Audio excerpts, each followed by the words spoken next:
시청자 여러분 안녕하십니까? BTV 주간 종합 뉴스 시작합니다. 이번 주는 다가오는 총선 소식부터 전해드립니다. 4.10 총선 선거 대진표가 짜여진 곳 동대문 을성거구로 가봅니다.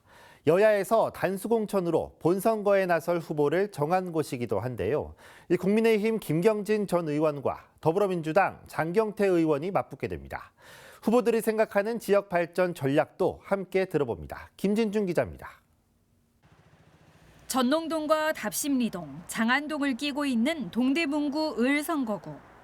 과거 보수정당의 텃밭에서 19대와 20대, 21대에선 더불어민주당이 승리의 깃발을 꼽으며 민주당 성향이 강한 지역으로 자리합니다.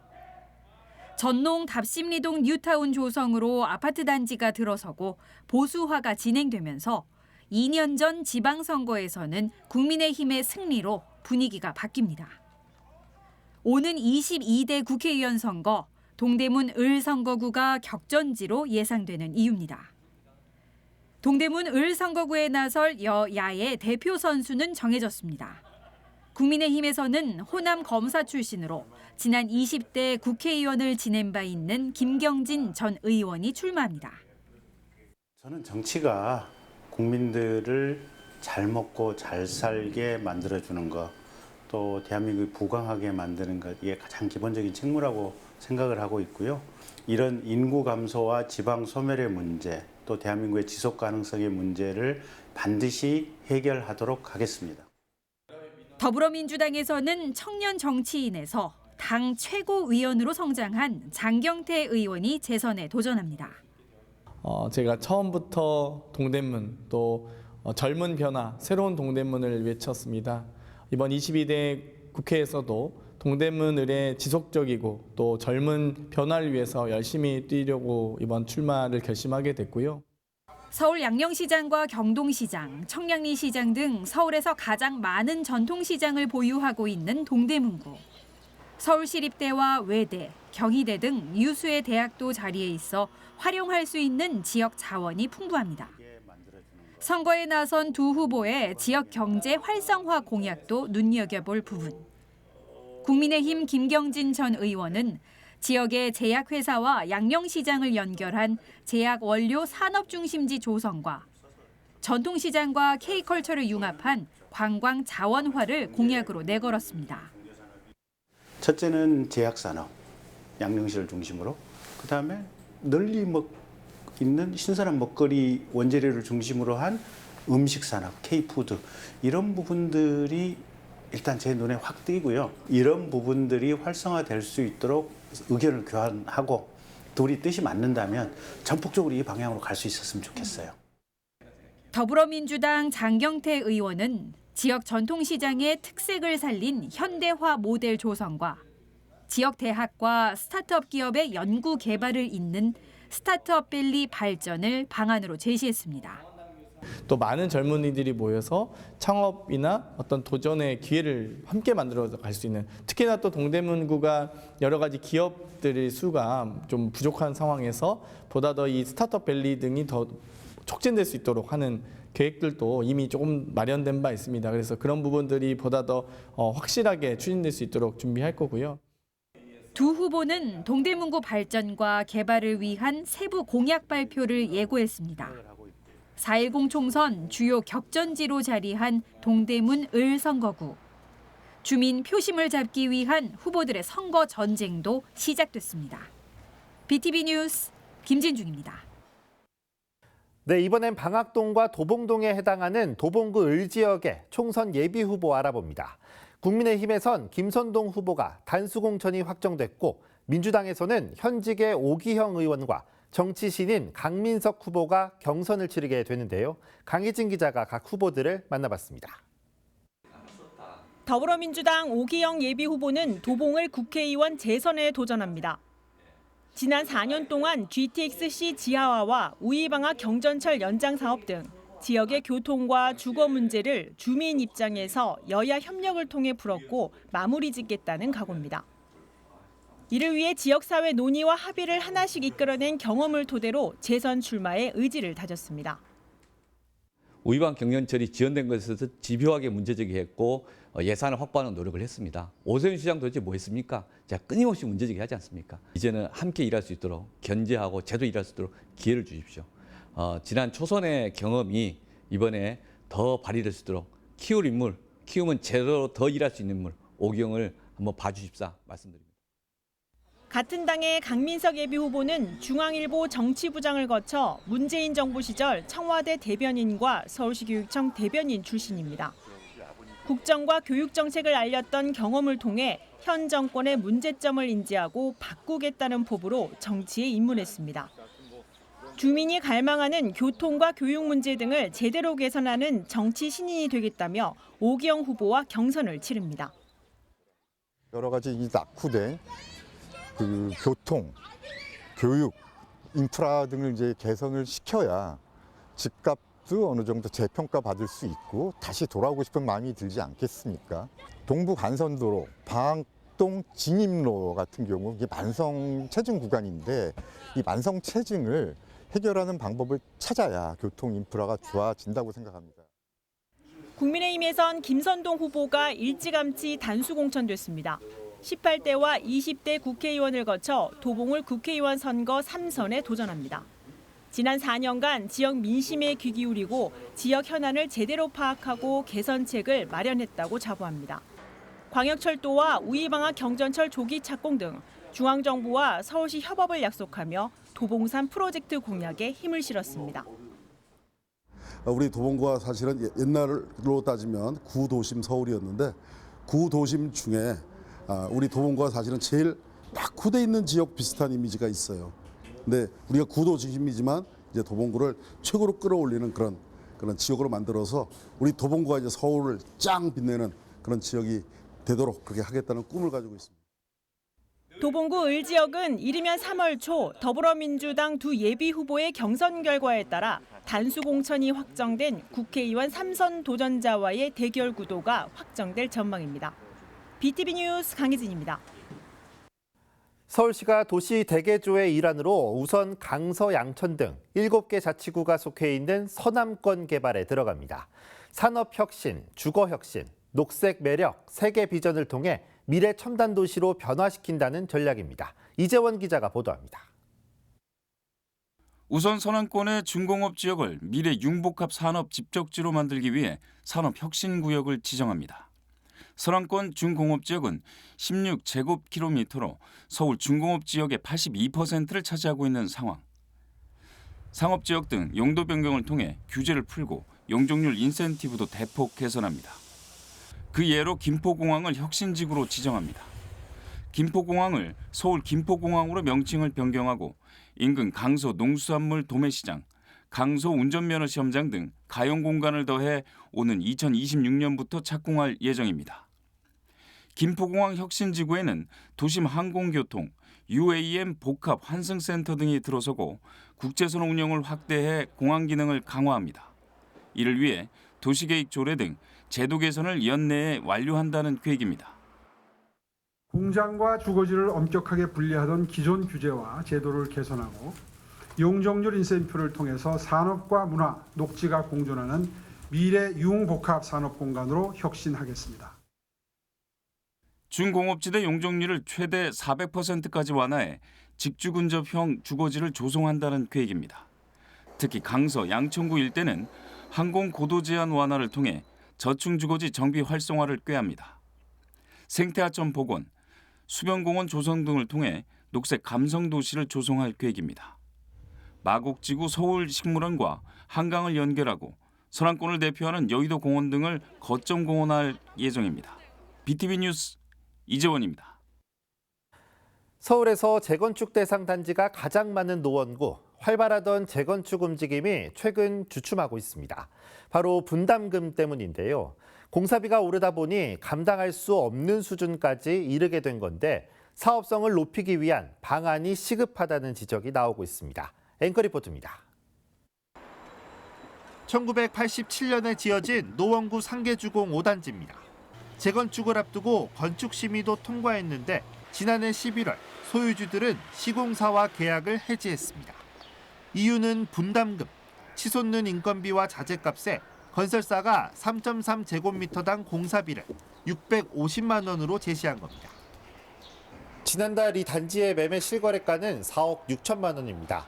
소유주들은 시공사의 제한대로라면 84제곱미터를 받기 위해 지금 집값보다 비싼 5억 원 이상을 더 내야 한다고 추정하고 있습니다. 분담금 문제는 지난해 말 상계 뉴타운 2구역에서도 터져나왔습니다. 84제곱미터 조합원 분양가가 9억 원이 넘을 것으로 알려지면서 관리 처분인가를 통과하지 못했습니다. 조합원들이 그렇게 해서는 집 못 짓는다, 안 들어가겠다. 이건 너무 많이 해서 못 짓는다. 저 줄여라. 자꾸 지금 아까 그 관리처분 통해가지고 무산된 거 아닙니까? 하루빨리 도시의 노후 주거 환경을 바꿔야 하는 노원구청은 심각성을 인지하고 있습니다. 분담금이 계속 오르면 사업 추진 자체가 불가능할 수도 있기 때문에 사업성을 높일 수 있는 방안을 검토하고 있습니다. 지난해 말 국회를 통과한 노후도시 특별법을 토대로 용적률을 300% 이상으로 높이고 기부 체납 비율을 줄이는 안 등을 서울시에 건의할 생각입니다. 노후도시 특별법을 적용을 받으면 주민들한테 유리한 조건이 되지 않을까라는 그런 기대가 있어서 그걸 근거로 지금 서울시도 설득하고 좀 주민들이 조금 더 편하게 조금 더 이익이 되는 관점에서 재건축을 할 수 있도록 저희가 많이 지원을 할 생각입니다. 현재 노원구에는 재건축 안전진단을 통과한 단지만 18곳, 추진 중인 단지는 28곳에 달하는 상황.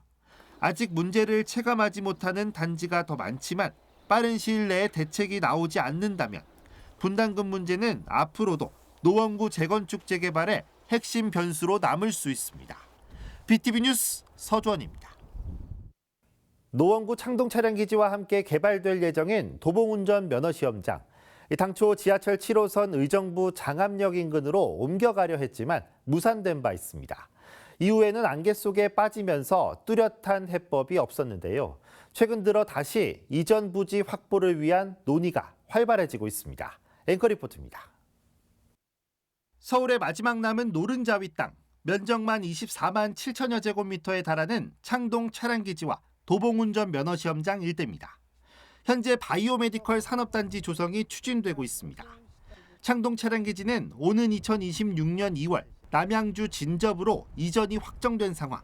하지만 도봉면허시험장은 아직 옮겨갈 부지조차 찾지 못했습니다. 지난 2021년 서울시와 의정부시, 노원구가 의정부 장암역 인근으로 이전하기로 협약도 맺었지만 무산됐습니다. 이듬해 지방선거를 거치면서 새롭게 바뀐 의정부시장이 계획 전면 철회를 주장하고 나선 겁니다. 전면 취소하겠습니다. 서울시의 기피시설을 의정부에 유치할 이유가 없습니다. 해당 부지는 의정부 교통의 요지입니다. 그런데 최근 도봉운전 면허시험장 이전에 대한 새로운 대안이 나왔습니다. 옮겨갈 땅을 또 찾은 건데 바로 제 뒤로 보이는 의정부시 장암동 군부대 부지입니다.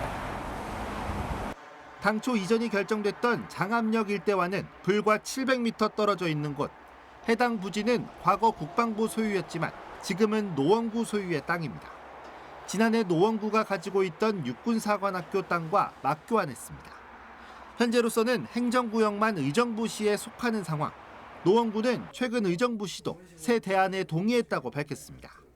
이제 향후 계획 확정을 위해서는 도로교통공단과 경찰청의 동의만 남았다며 희망적인 입장을 보이고 있습니다. 서울시하고 의정부시는 동의를 한 상태고 그다음에 이제 어찌됐든 면허시험장을 소유하고 있는 도로교통공단, 경찰청의 이제 내부 조율 과정을 지금 기다리고 있는 중이고요. 상당히 이렇게 좀 돌파구가 마련된 걸로 제가 그렇게 좀 생각하고 있습니다. 창동 차량기지 개발의 마지막 퍼즐인 도봉운전면허시험장 이전. 만약 각 기관들이 정식 협약을 맺고 본격 추진된다면 앞으로 2년 동안 이전 절차는 빠르게 진행될 것으로 보입니다. BTV 뉴스 서주원입니다.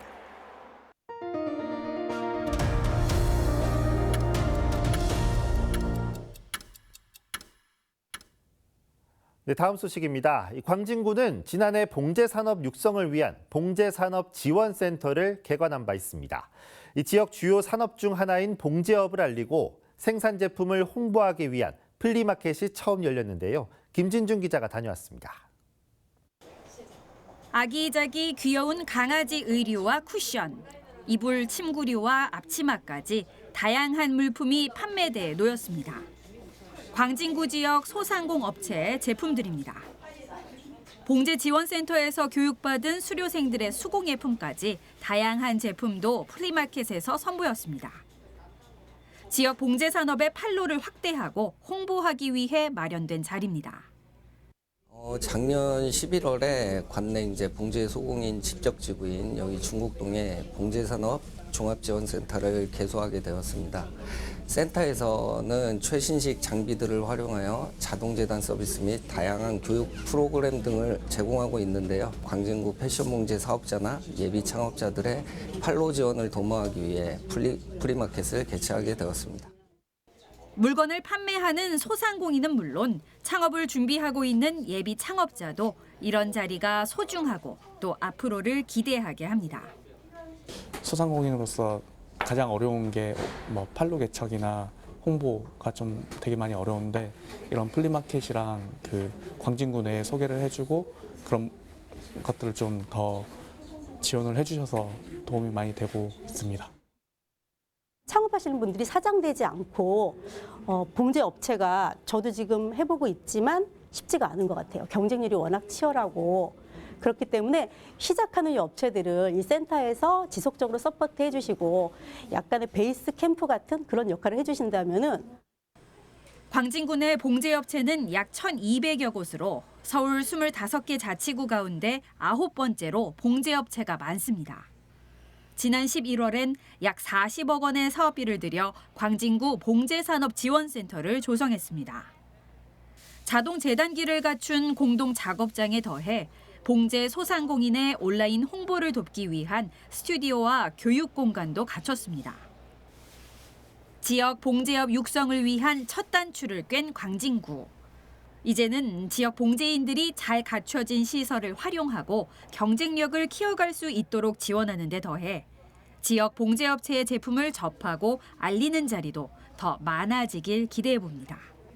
BTV 뉴스 김진중입니다.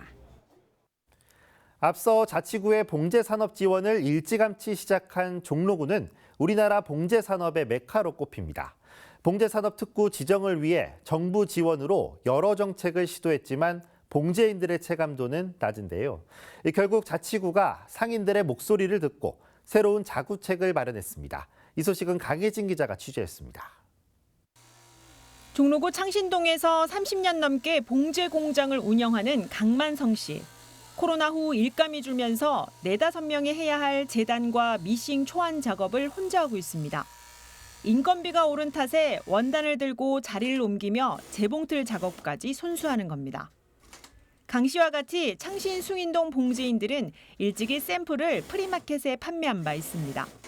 공장 운영 당시 재단 기계와 먼지 흡입기 등 일부 시설 지원도 있었지만 지금은 줄어든 일감 확보가 절실합니다. 오른 인건비도 걱정입니다. 인건비는 상당히 올라갔고 5대 보험, 4대 보험 넣어야 되고 또 퇴직금 넣어야 되고 예전엔 그게 없었는데 지금은 이제 무조건 그거를 지불해야 되니까 할 수가 없어요. 그리고 인가공은 거의 뭐 오른 게 한 20%도 안 올랐으니까 88년도 때하고 지금하고 해서는 30%도 안 올랐어요. 창신 숭인동 일대는 봉제 특구 지정을 위해 여러 정책을 펼친 바 있습니다. 도시재생 일환으로 봉제 박물관을 짓고 봉제 산업 유래를 알리는 관광 정책도 도입했습니다. 하지만 정부 지원으로 운영되던 봉제 지원센터와 아카데미 시설은 시장 위축으로 사라졌습니다. 1,800곳에 달하는 봉제 공장은 현재 20% 이상 감소했습니다. 서울시장이 바뀌면서 봉제 박물관은 서울시 전체 제조 산업을 지원하는 센터로 바뀌었지만 지역 상인들을 돕기란 한계가 따릅니다. 결국 위축되고 있는 봉제 시장을 살리고자 자치구가 나섰습니다. 영세 소상공인들을 위해 재단 등 전문 인력을 배치하고 일감을 지속적으로 공급하도록 종로구가 민간 건물을 매입해 복합 지원센터를 구축하는 겁니다. 제품 개발 기획이나 이런 것까지 같이 다 염두에 두고 기획을 하고 있고, 그리고 지금 저희 봉제인 분들이 요청하는 것 중에 인력 수급에 대한 그런 어려움을 말씀을 하세요. 그래서 그런 분들이 유입될 수 있는 교육이 계속 있었으면 좋겠다. 바로 투입될 수 있는 그런 교육이 이루어지면 좋겠다고 해서 교육에 대한 부분 역시 계획하고 있습니다. 오는 10월 창신동 일대에 들어설 복합지원센터에는 국시비 등 30억이 투입됩니다. 원단재단과 미싱 등 인력 문제와 일감 공급의 차별화된 자치구의 아이디어로 지역 특화 산업을 살려보겠다는 계획입니다. BTV 뉴스 강혜진입니다. 도봉구의 경우는 전국 양말 생산량의 50%가량을 차지하고 있는 곳입니다. 하지만 법률상 지역 뿌리 산업으로 인정되지 못하면서 여러 가지 어려움을 겪고 있는데요. 산업 종사자들이 이번 총선을 앞두고 후보들에게 여러 요구사항을 전달했습니다. 양진호 기자입니다. 친환경 산업 전환에 속도를 내지 못하면서 위기를 겪고 있는 도봉구 양말 산업. 기대를 걸었던 섬유업종의 뿌리 산업 지정에도 양말 산업이 포함되지 못했습니다. 활로를 찾지 못하는 사이 생산 기술력은 중국에 추월당했고 해외 시장 점유율도 30% 넘게 줄어든 상황입니다. 옛날에는 한 8, 90%를 80%, 90%를 수출을 했어요. 안배가 된 거예요? 네, 미국으로도 하고 다른데 미국 쪽으로 구라파 쪽으로도 많이 하고 일본에도 하고 그랬는데 보호다들이 지금 완전히 줄었어요. 줄어가지고 거의 99%가 줄었어요. 결국 해외 시장 개척을 위한 친환경 설비 투자가 절실한 상황. 산업 현장에선 총선 후보들에게 지역 기반 산업을 위한 지원 대책 마련을 요구했습니다. 특히 뿌리 산업 지정으로 정부, 지자체의 지원 근거를 마련해야 한다고 말합니다.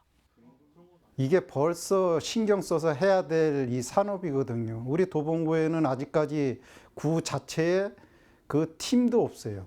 지원에 대한 그 팀도 없어요. 근데 그런 것도 좀 만들어주면 좋겠고, 새로 되시는 국회의원분들이 누가 됐든 간에 우리 대한민국의 양말을 위해서 좀 신경 써줬으면 좋겠습니다. 세계 시장에서 양말 산업이 꾸준히 성장하고 있다는 점도 지원 필요성으로 꼽았습니다. 인도, 아프리카 대륙 등 새롭게 등장하는 시장에 대응하기 위해서 대규모 설비 투자가 반드시 이루어져야 한다는 겁니다. 작년 기준에 했을 때 전 세계 양말 산업의 규모는 64조 정도였는데요. 이제 2030년이 되면 100조 이상의 시장으로 전망하고 있습니다. 소위 말하는 개발도상국들이 경제적인 수준이 향상됨에 따라서 양말을 굉장히 많이 신고 있어요. 대표적으로 인도가 해당됩니다. 인도의 인구의 벌써 30% 정도가 양말을 신기 시작했습니다. 현장에선 무엇보다 지역 정치인들의 양말 산업에 대한 관심이 필요하다고 말합니다. 이번 총선 후보들에게도 현장을 직접 찾아 지역 산업을 살리기 위해 필요한 것이 무엇인지 들어달라고 요청했습니다. BTV 뉴스 양진호입니다. 4.10 총선 후보자 윤곽이 드러나고 있습니다. 선거구 획정도 늦어졌고 공천 잡음으로 혼란스럽기만 한데요. 그만큼 우리 지역 후보가 누구인지, 어떤 후보가 일꾼으로 적합한지 잘 따져보시는 것이 중요합니다. 저희도 꼼꼼히 챙겨서 소식 전해드리겠습니다. 이상 뉴스 마치겠습니다. 시청해주신 여러분 고맙습니다.